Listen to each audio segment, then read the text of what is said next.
अस्सलाम वालेकुम my dear students, welcome to my YouTube channel. आज हम न्यूरो एनाटॉमी की ABC स्टार्ट करने जा रहे हैं। Very fundamental topic, structure of neuron. तो स्ट्रक्चर ऑफ न्यूरॉन पे बात करेंगे। नर्वस सिस्टम को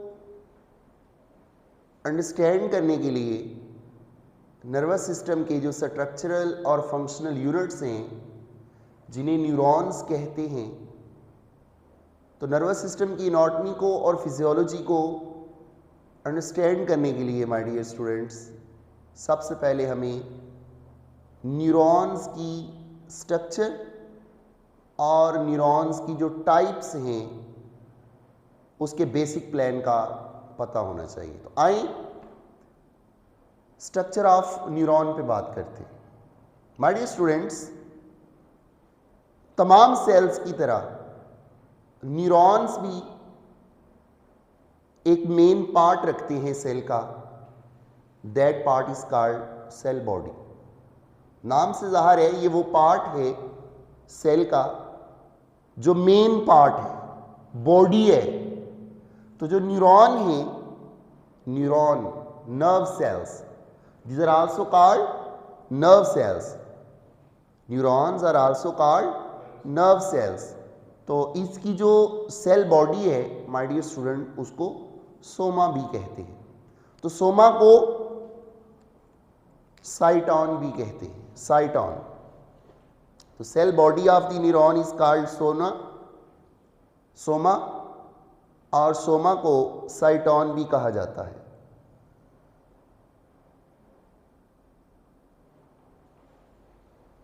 साइटॉन का न्यूरो एनाटॉमी के लिटरेचर में एक और नाम भी है, that is called perikaryon. This is also known as पेरिकैरियन।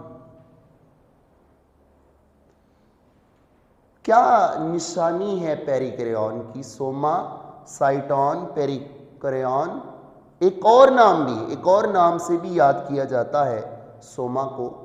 Soma जो है ये मेन न्यूट्रिशनल बॉडी है। द न्यूट्रिशनल, फंक्शनली सोमा को nutritional body of the neuron भी कहा जाता है। तो सोमा, साइटॉन और perikaryon, my dear student, these are anatomical terms that are used for cell body of the neuron.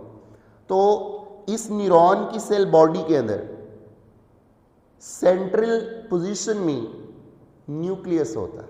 तो actually this part is nucleus containing. तो nucleus containing part of the neuron को soma कहते हैं। ये nucleus एक या एक से ज्यादा न्यूक्लियाई, न्यूक्लियस के अंदर एक न्यूक्लियोलस होता है, एक या एक से ज्यादा क्या होती हैं? न्यूक्लियोलाई होती हैं। तो माय डियर स्टूडेंट्स, ये सोमा का न्यूक्लियस है। Nucleus containing part is called cyton, soma, cell body.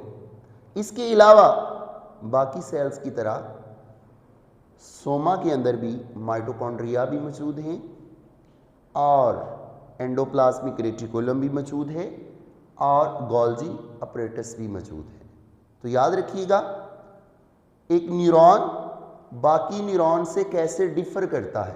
तो कुछ स्पेसिफिकेशंस हैं, कुछ सेलिएंट फीचर्स हैं जो जस्ट और जस्ट न्यूरॉन्स के होते हैं, वो हमारे जनरल बॉडी सेल्स में नहीं होते। फॉर एग्जांपल, वो साइटोप्लाज्म जो सोमा के अंदर मौजूद है, वो पर्टिकुलर ग्राउंड सब्सटेंस सोमा का, जिसे हम साइटोप्लाज्म कह रहे हैं, दैट इज कॉल्ड न्यूरोप्लाज्म। तो वो साइटोप्लाज्म जो न्यूक्लियस में मौजूद है, न्यूक्लियस के इर्द गिर्द मौजूद है सोमा के अंदर, दैट इज कॉल्ड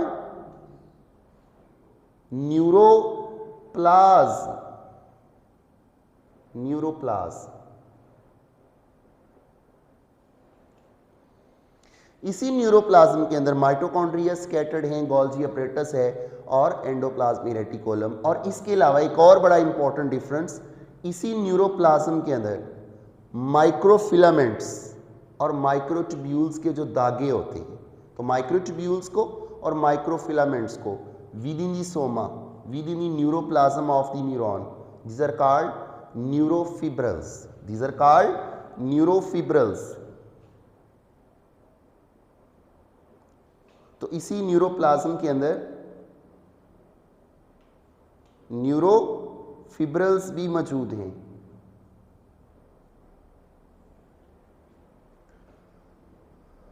एक और सैलियन फीचर है न्यूरॉन का, न्यूरॉन के अंदर very very important concept, normal cell की तरह सेंट्रोसोम्स नहीं होते। Neurons lack centrosome, that's why हमारे नर्वस सिस्टम के अंदर न्यूरॉन्स जब डेवलप हो जाते हैं, डिफरेंशिएट हो जाते हैं, स्पेशलाइज हो जाते हैं, तो फर्दर उनकी सेल डिवीजन नहीं होती। तो न्यूरॉन्स जब डिफरेंशिएटेड स्टेजेस में आ जाते हैं तो इन सेल के अंदर माइटोसिस नहीं होती, सेल डिवीजन नहीं होती, इसलिए ये तादाद में बढ़ते नहीं हैं। उसकी वजह ये है इनके अंदर किस चीज़ की कमी होती है? सेंट्रोसोम्स। तो centrosomes are not present within the soma and within the neuron. My dear students, एक और बड़ी इंपॉर्टेंट फीचर है, डिफरेंसेस हैं। नॉर्मली न्यूरॉन के अंदर बेसिकली 3 पार्ट है। तो फंडामेंटली याद रखिएगा, न्यूरॉन्स 3 करैक्टर हर न्यूरॉन आपस में शेयर करते हैं। एक उनकी main body, that is called Soma, the other is called 2 types के जो फाइबर्स हैं जिन्हें हम डेंड्राइट्स और एक्सॉन कहते हैं, ये नॉर्मली आम सेल के अंदर मौजूद नहीं होते। तो न्यूरॉन्स हमारी बॉडी के बाकी सेल से इसलिए भी डिफर करता है कि इसके पास 2 स्पेशल साइटोप्लाज्मिक एक्सटेंशन होती हैं, one is called dendrites, the other is called axon. तो आइए इन पे बात करते हैं। माय डियर स्टूडेंट्स, याद रखिएगा, न्यूरॉन का जो मेन पार्ट है सेल बॉडी, साइटॉन, इसकी जो सेल मेम्ब्रेन है, यहाँ से कुछ एक्सटेंशंस निकलती हैं इस सेल मेम्ब्रेन से। वो एक्सटेंशंस, वो फाइबर्स जो नर्व इंपल्स को, जो सिग्नल को टुवर्ड्स सेल बॉडी कंडक्ट करते हैं, इन एक्सटेंशंस को, इन साइटोप्लाज्मिक प्रोसेस को, इन फाइबर्स को डेंड्राइट्स कहा जाता है। तो याद रखिएगा, हमारे नर्वस सिस्टम के अंदर 2 टाइप के सेल्स होते हैं, one is called conducting cell, the other is called non conducting cell. तो जो कंडक्टिंग सेल्स हैं ये न्यूरॉन्स हैं, और उन्हीं कंडक्टिंग सेल में एक टिपिकल न्यूरॉन है जिसकी स्ट्रक्चर को हम डिस्कस कर रहे हैं। तो माय डियर स्टूडेंट्स, जो कंडक्टिंग सेल होते हैं जिन्हें हम न्यूरॉन्स कहते हैं, इनका बेसिक फंक्शन यही होता है, ये सिग्नल को ना सिर्फ रिसीव करते हैं बल्कि सिग्नल को ये ट्रांसमिट और प्रोपागेट भी करते हैं। तो कंडक्टिंग सेल वो सेल होते हैं जो एक्शन पोटेंशियल को जनरेट करते हैं, और एक्शन पोटेंशियल को जनरेट करने के बाद इस एक्शन पोटेंशियल को, इस सिग्नल को नेक्स्ट न्यूरॉन तक ट्रांसमिट और प्रोपागेट भी करते हैं। तो इसी मकसद के लिए हर न्यूरॉन के पास 2 मेन फाइबर्स होते हैं। मेजॉरिटी सेल्स जो हैं हमारे नर्वस सिस्टम में, उनके पास 2 मेन किस्म की एक्सटेंशंस होती हैं। वन इज कॉल्ड डेंड्राइट्स, जो कि एक्चुअली हमारे नर्वस सिस्टम से बाकी जो न्यूरॉन्स हैं उन न्यूरॉन्स का मैसेज रिसीव करती हैं। फॉर एग्जांपल ये देखिए,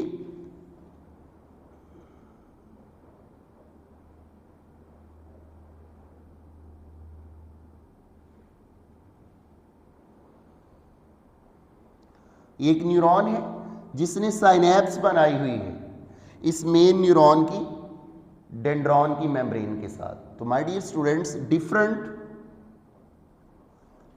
न्यूरॉन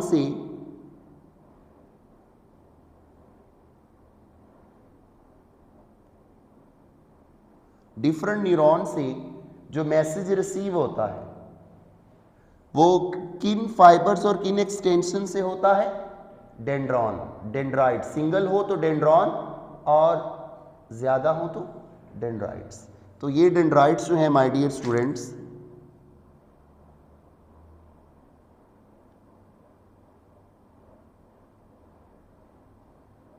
ये इंफॉर्मेशन को, सिग्नल को, एक्शन पोटेंशियल्स को रिसीव करते हैं। तो ये जो कनेक्शंस बन रहे हैं नर्वस सिस्टम के अंदर, दीज आर कॉल्ड साइनेप्सिस। तो एक टिपिकल न्यूरॉन जो है नर्वस सिस्टम के अंदर, वो मोर देन 10,000 अदर न्यूरॉन से मैसेजेस को क्या कर सकता है, रिसीव कर सकता है। तो एक टिपिकल न्यूरॉन जो है वो मोर देन 10,000 डिफरेंट न्यूरॉन से सिग्नल को, एक्शन पोटेंशियल को रिसीव कर सकता है। तो हम कह सकते हैं वो पार्ट न्यूरॉन का जो डिफरेंट न्यूरॉन से मैसेजेस को रिसीव करता है, ये रिसेप्टर एंड कहलाता है। तो न्यूरॉन का एक्चुअली डेंड्राइट्स वाला जो पोर्शन है वो रिसेप्टर एंड कहलाता है। तो रिसेप्टर एंड जो होती हैं वो एक्चुअली ईयर्स होते हैं।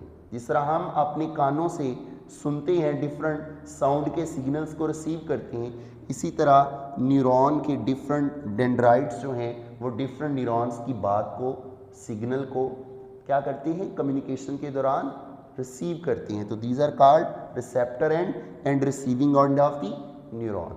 वो पार्ट, वो एक्सटेंशन, वो फाइबर जो सेल बॉडी से अवे लेकर जाता है सिग्नल को, मीन नर्व इंपल्स को अवे लेकर जाता है, दैट इज कॉल्ड एक्सॉन। तो बेसिकली याद रखिएगा, डेंड्राइट्स और एक्सॉन में डायरेक्शन ऑफ नर्व इंपल्स का डिफरेंस है। वो एक्सटेंशन जो सेल बॉडी की तरफ नर्व इंपल्स को लेकर जाती हैं, दीज आर कॉल्ड डेंड्राइट्स, और वो फाइबर, वो एक्सटेंशन, वो साइटोप्लाज्मिक प्रोसेस सेल बॉडी का, न्यूरॉन का, जो away from the cell body लेकर जाता है सिग्नल को, नर्व इंपल्स को, दैट इज कॉल्ड एक्सॉन। तो एक्सॉन में स्ट्रक्चरली ये फर्क है। एक्सॉन जो है ये वो फाइबर है जिसका डायामीटर जो है ये तकरीबन हर जगह से कांस्टेंट होता है, जबकि डेंड्राइट्स का जो डायामीटर है ये वेरी करता है। डेंड्राइट्स कंपेयर कर लेते हैं, थिन और शार्ट होते हैं, जबकि एक्सॉन लॉन्ग और थिक होता है। तो लॉन्ग और थिक पार्ट और फाइबर जो है ये यूजुअली एक्सॉन है, और जबकि थिन और शार्ट पार्ट्स जो हैं सेल मेम्ब्रेन की एक्सटेंशंस के, ये क्या है, डेंड्राइट्स हैं। तो याद रखिएगा माय डियर स्टूडेंट्स, एक्सॉन का वो पार्ट, एक्सॉन जिस पार्ट से स्टार्ट हो रहा है, इसका मेन पार्ट हिल लाइक होता है, पहाड़ी की तरह होता है, that is called axon Hewlett. तो वो एनाटॉमिकल पार्ट, वो सेगमेंट, वो पोर्शन जहाँ से एक्सॉन स्टार्ट हो रहा होता है, सेल बॉडी से अराइज हो रहा है, तो that expanded part is called axon hillock. Axon hillock की ये इंपॉर्टेंस है, यहाँ पे जो मेम्ब्रेन है यहाँ पे बहुत ज़्यादा सोडियम चैनल्स मौजूद होते हैं, वोल्टेज गेटेड सोडियम चैनल्स होते हैं जो एक्शन पोटेंशियल को फायर करने में हेल्प करते हैं। तो माय डियर स्टूडेंट्स, ये वो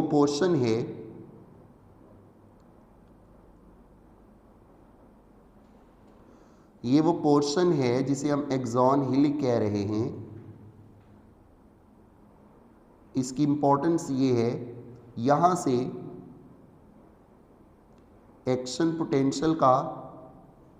पोटेंशियल की फायरिंग का आगाज़ होता है। यहीं पे बहुत ज़्यादा sodium, voltage gated sodium channels होते हैं जो सोडियम की इनफ्लक्स में इम्पॉर्टेंट रोल प्ले करती हैं जब डीपोलराइजेशन स्टार्ट होती है। तो माय डियर स्टूडेंट्स, एक और डिफरेंस भी है, एक्सॉन के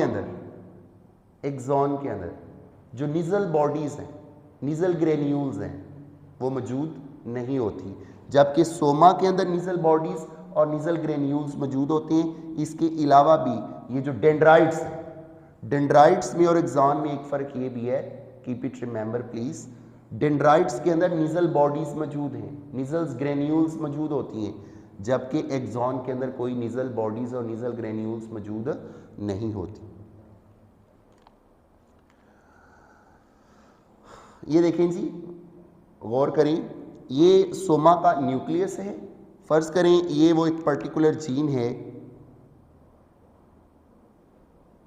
जो स्विच ऑन हुआ है, यहाँ से जीन एक्सप्रेशन हुआ, मैसेंजर आरएनए बना, वो मैसेंजर आरएनए इस नीजल बॉडीज़ की राइबोसोम्स के पास गया, राइबोसोम्स के पास जाकर उसने एक पर्टिकुलर प्रोटीन्स बनाई। वो पर्टिकुलर प्रोटीन जो हैं वो पैकिंग के लिए, स्टोरेज के लिए कहाँ गई? गोल्जी अपरेटस के बाद। और गोल्जी अपरेटस के बाद यहाँ से फिर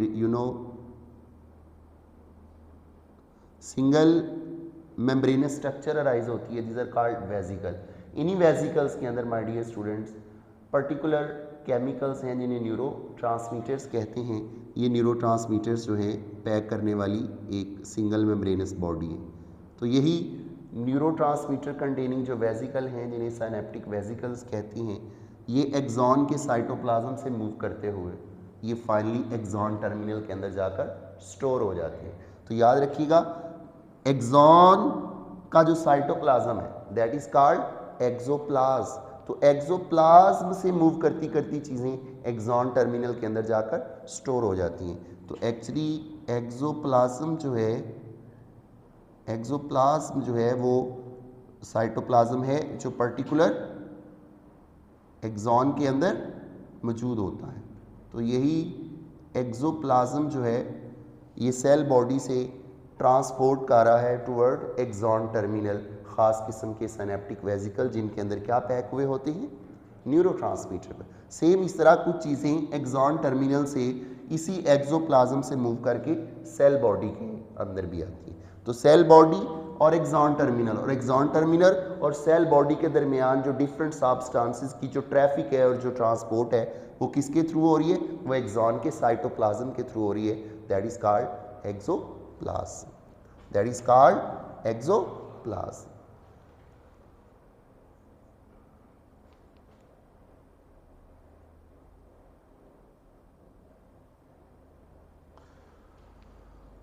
तो याद रखिएगा माय डियर स्टूडेंट्स, वो न्यूरॉन्स जिनके एक्सॉन के ऊपर इंसुलेशन हुई होती है, माइलिन शीट की इंसुलेशन हुई होती है, these neurons are called myelinated fibres. तो वो न्यूरॉन्स जिनके एक्सॉन के ऊपर शिवॉन सेल ने माइलिन शीट बनाई होती है, these are called myelinated fibres. तो have a look please. Just suppose ये एक न्यूरॉन की एक्सॉन के ऊपर शिवॉन सेल है और ये जस्ट सपोज उसका न्यूक्लियस है। इस तरह डिफरेंट शिवॉन सेल्स जो हैं जिनमें साइटोप्लाज्म ख़त्म हो चुका होता है, वो रैप अप करते हैं, वो सैंडविच करते हैं, वो रोल करते हैं एक्सॉन को और बनाते हैं माइलिन शीट। तो याद रखिएगा my dear students, myelin sheath जो है ये फैटी इन नेचर होती है, ये इंसुलेटर का काम करती है। तो इस तरीके से माइलिन शीट बनाने वाले जो न्यूरोग्लाइल सेल हैं पेरिफेरल नर्वस सिस्टम के अंदर, पेरिफेरल नर्वस सिस्टम के अंदर याद रखिएगा, वो न्यूरोग्लाइल सेल जो माइलिन शीट बनाते हैं, दीज आर कॉल्ड शिवॉन सेल।